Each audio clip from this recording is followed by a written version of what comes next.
During a warm summer day, a man drops to one knee and begins proposing to his partner in the ocean. But just before he can finish, something terrifying happens.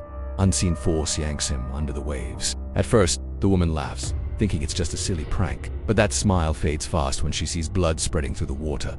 She screams in horror, and then freezes as the creature responsible rises silently behind her. At the same time, Hunter, a submarine guard stationed near a remote island, is out on a boat with his friend Ree and his niece Jada. They're chatting casually, enjoying the calm water, when they spot fireworks exploding in the distance. Alarmed, Hunter quickly decides they need to check it out. Those fireworks could be dangerous. When they arrive, he douses the flame on his boat and finds the group drunk and careless. He confiscates the remaining fireworks, then heads back, leaving the partygoers to carry on just a little more safely. Later, while fishing on the boat, Hunter, Ree, and Jada feel a heavy tug on their line. With some effort, they reel it in only to discover a human body. Stunned and speechless, they haul the corpse onto the deck. Hunter takes a closer look and notes, it looks like it's been underwater for a long time. Too long. Jada grabs an underwater scanner and notices an eerie blue glow rising from the ocean floor. Alarmed, Hunter quickly radios for help. And as Jada covers the body, all three notice the same ghostly blue light shimmering on the surface. They cover the corpse with fabric and head inside the cabin, leaving Jada outside alone. Jada stares across the horizon, but then hears something strange behind her. She turns around and gasps. The fabric is lying on the deck, and the body is gone. Confused, she barely has time to react before the corpse suddenly lunges at her from behind. She screams and crashes to the floor, frantically kicking and scratching as the thing pins her down. Hunter and Ree hear her terrified cries and race outside. What they see stops them. Jada is bleeding, convulsing, as the reanimated corpse drinks her blood. Horrified, they rush to pull it off her. Hunter slashes and stabs, but the creature doesn't die. It shrugs off the wounds like nothing happened. Realizing it might be unstoppable, Hunter finally knocks the monster off the boat with a hard blow. Then he turns, wide-eyed, to find Ree kneeling over his knees desperately, trying to keep her alive as she bleeds out in his arms. Meanwhile, Kenzie, a dedicated doctor, is enjoying a peaceful day at the beach with her daughter Samantha and Samantha's friend, Tawny. But the calm doesn't last. Kenzie's phone rings, and it's Hunter. She picks up right away, and he urgently explains that there's an emergency and he needs her help. Without hesitation, Kenzie agrees and immediately heads toward the location he gives her. By the time she gets there, Hunter and his team have already docked the boat. Paramedics are loading Jada, clinging to life, into an ambulance, while Ree rides along with her. The vehicle speeds off toward the local hospital, where Kenzie also works. Hunter thanks her for stepping in, and with a smile, she teases, "You owe me dinner." Their eyes meet, and Hunter grins. Then, without wasting time, he heads back to the boat with the local sheriff Camille, who also happens to be Tawny's father. They sail far out into the ocean until Hunter finally stops the boat at the very place they found the body of that terrifying creature. Strange lights flicker across the water's surface. Hunter fills Camille in on everything and uses a deep-sea scanner to get a closer look beneath the waves. What they see chills them to the bone. Shapes moving near an ancient rotting shipwreck. Camille, trying to make sense of it, asks what Hunter thinks it is. Hunter hesitates, then says quietly it might be a zombie. Cameo laughs until something horrifying comes into view. Hundreds of undead forms are swimming upward, rising fast. Cameo's smile vanishes as he stares in disbelief, frozen by the nightmare unfolding before his eyes. At the beach, Tawny and Samantha enjoy a lively band performance under the bright sun. After the music wraps up, they strike up a conversation with two of the band members, Dag and Rand. Laughter and chatter fill the air, but far away at the hospital, things are taking a dark turn. Hunter urgently calls Kenzie and warns her Jada might be patient zero.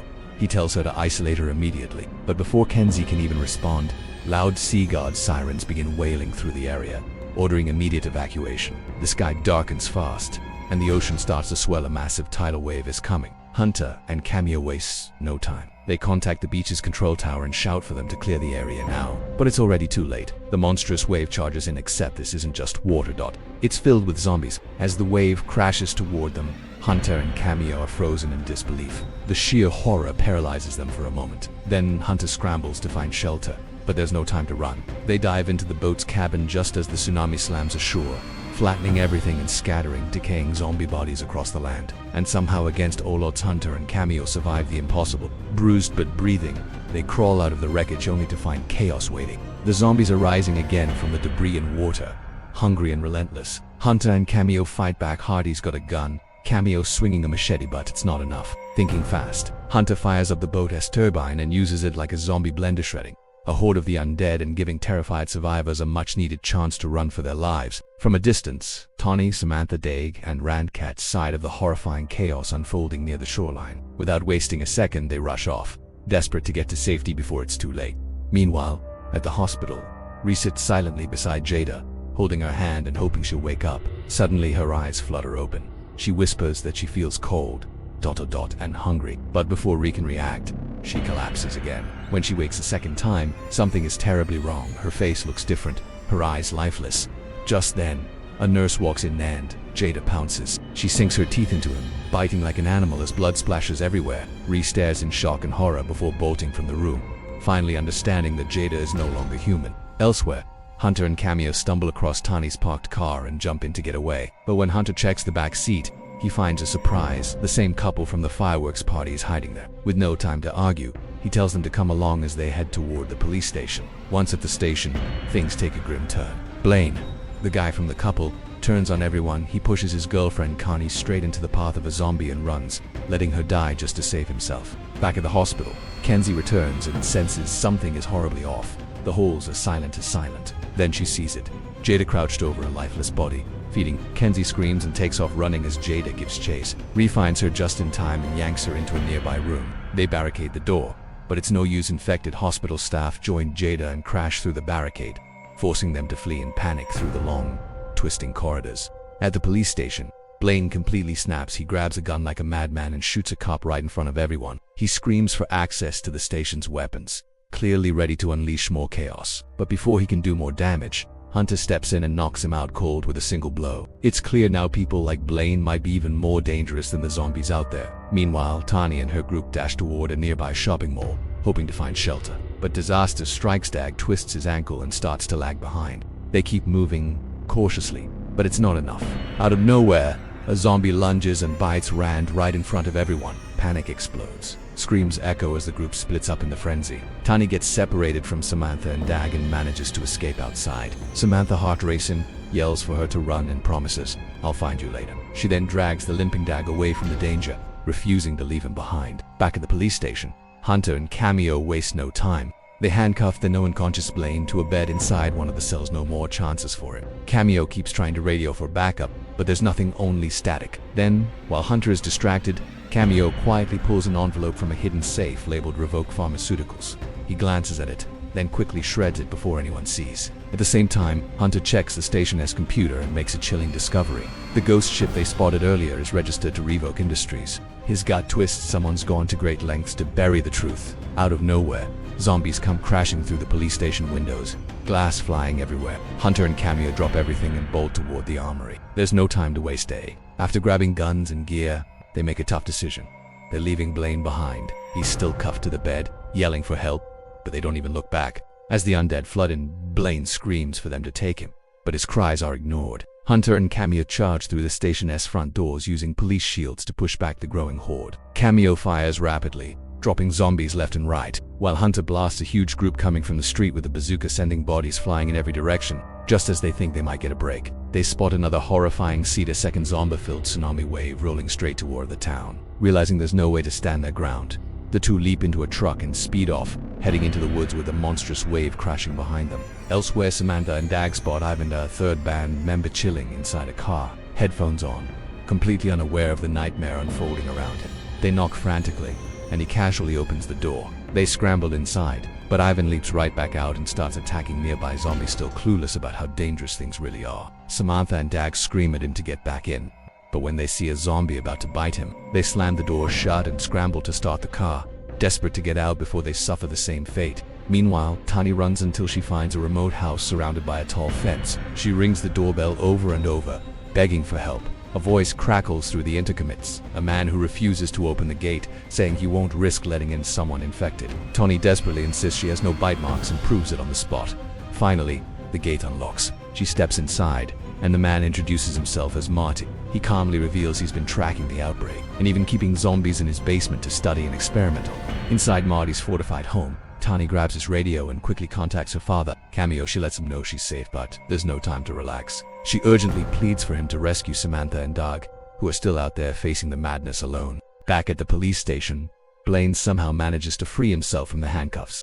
But just as he takes a breath of relief, horror walks through the door, his zombified girlfriend. She's no longer human, but her rage is crystal clear. With a snarl, she lunges at him and tears into his flesh as Blaine screams in agony. completely powerless to stop her. Out in the hospital parking lot, Dag knows his injured leg is slowing them down. Breathing hard, he tells Samantha to leave him behind. He climbs onto the roof of a car and cranks up the music, using himself as bait to lure the zombies away. It works. ... But at a terrible cost. Just as the creatures close in, Cameo and Hunter arrive. Samantha races toward them while Cameo fires shot after shot to clear a path. But it is too late for Dag. He is swarmed and ripped apart while Samantha escapes in tears. The three survivors Dante stop. They jump into a vehicle and rush to the hospital to find Rhea and Kenzie. Once they arrive, Samantha insists on searching alone. She knows every hallway, every shortcut. Hunter hands her a knife and nods. But things go wrong fast. Samantha ends up trapped in a locked room, and zombies begin closing in. Acting fast, Hunter creates a distraction using a powerful electric shock, and it works. The electricity temporarily stuns the zombies. They regroup with Rhea and Kenzie,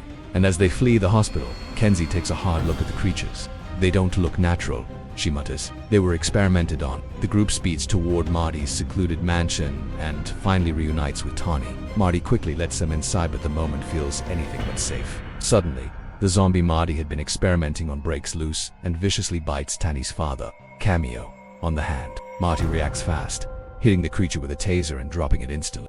But it's too late. Tani watches in horror as her father realizes he's been infected. The group turns on Marty, furious that he kept a zombie in his basement like some lab rat. But Marty defends himself, explaining he wasn't doing it for fun. He's been running tests, desperately trying to figure out their weakness. He reveals something shocking. These zombies are filled with a phosphorus-like substance that is what causes them to glow. And even worse, it's the reason electricity is the only thing that can actually kill them. Hunter doesn't waste time. He proposes a bold plan. They'll lure the zombies back into the ocean, then electrocute them in one massive surge. But that's not all. He also suggests blowing up the wreckage of the mysterious ship to stop more of these monsters from ever being created again. Marty nods and says he's got just what they need: grenades and C4, all stashed and ready. The group starts preparing for battle. As Hunter steps outside to clear the area, disaster strikes. His taser fails. The zombies start closing in. That's when Kenzie rushes out to help and fires up a wood chipper. Together, the two of them fight side by side, dragging zombies in and tossing them into the roaring machine, splattering blood and limbs everywhere. Later, as the group catches their breath inside a cave, Cameo begins to feel weak. Marty takes one look at the bite and explains that since it's not near his brain, the infection is spreading slowly. Cameo, pale and sweating, decides it's time to come clean. With a heavy voice, he reveals the truth. He was part of a secret mission to help cover up a company's twisted experiment. They had been working on a so-called anti-aging serum, but it turned out to be something else, a biological weapon. The infected were dumped into the ocean to hide the evidence. Now, the horrifying reality sets in. The entire project may have been part of a dark plan to wipe out humanity. Suddenly, Cameo begins to change his body, twitching, his skin turning pale, his eyes losing focus. He's transforming into a zombie right in front of them. As the growls of approaching zombies echo through the cave, Tani's hands tremble with emotion. With tears streaming down her face, she gently places a bomb in her father's hands. "I'm sorry, Dad," she whispers, backing away. Moments later, boom, the cave rocks with the explosion, taking Cameo and the horde of zombies with it. The group finally makes it to the beach and immediately splits up to launch their final plan. Marty informs them he had stashed some C4 back at his house, and without hesitation, he remotely detonates it. The blast creates a massive distraction, drawing zombies away from the beach. With no time to waste, Marty, Ryan, and Tani hop onto a boat and speed out toward the heart of the infection. As Marty begins setting the C4 on the wreckage, Tani anxiously urges him to hurry. Zombies are already surfacing and closing in fast. Back on the shore, Hunter hauls long electrical wires out to the tide pools. Nearby, Kenzie and Samantha stand by the power box, their fingers ready to flip the switch. The plan: lure the zombies into the water and electrocute them all in one massive surge. To guide the horde, Hunter jumps on a bike and blares loud music, leading them straight to the tide pool. Meanwhile, Marty dives into the water, determined to finish the job. But suddenly chaos erupts. The sea turns red as zombies swarm around him. And in a horrifying moment, Marty is ripped apart beneath the waves. Back on the beach, disaster strikes. Hunter's bike sinks into the sand, grinding him to a halt. He jumps off and keeps running, but suddenly, a terrifying sight stops him in his tracks. A massive, muscular zombie, bigger and meaner than any before, steps forward to block his path. The two clash in a vicious brawl, fists flying and teeth snapping. While the brutal fight unfolds, Kenzie leaps into action. She manages to free the bike and send the music blasting again, pulling the rest of the zombie horde toward the tide pool just as planned. Out on the boat, Reese straps a life jacket onto Tani and urges her to jump. "You need to survive," he tells her firmly. Tani hesitates but finally leaps into the sea, leaving Ree behind with the final task. Back on shore, Hunter delivers the finishing blow to the giant zombie. The headless body stumbles into the tide pool where the other zombies are already waiting. That's when Samantha slams the power switch. Electricity surges through the wires and into the water, zapping every single zombie with a crackling shock. The entire tide pool glows as the creatures are fried on the spot. Meanwhile, Reese sets off the final explosion, detonating the C4 and blowing the entire infected ship to pieces. The blast sends a monstrous wave crashing toward the beach. Hunter runs like hell to avoid the wall of water. On his way, zombified Blaine jumps out, but Hunter doesn't hesitate. One clean stab, and Blaine goes down. Once again, Hunter cheats death and makes it to shore, where he reunites with Kenzie and Samantha. Moments later, Tani surfaces from the water, and the group rushes to pull her out. Finally, in the calm after the chaos, Hunter and Kenzie share a long, emotional kiss, their love undeniable. Samantha looks up and asks, "What now?" Hunter glances at them all and says, "Whatever we decide, we face it together." They stand in silence, exhausted but alive, ready for whatever comes next. The end.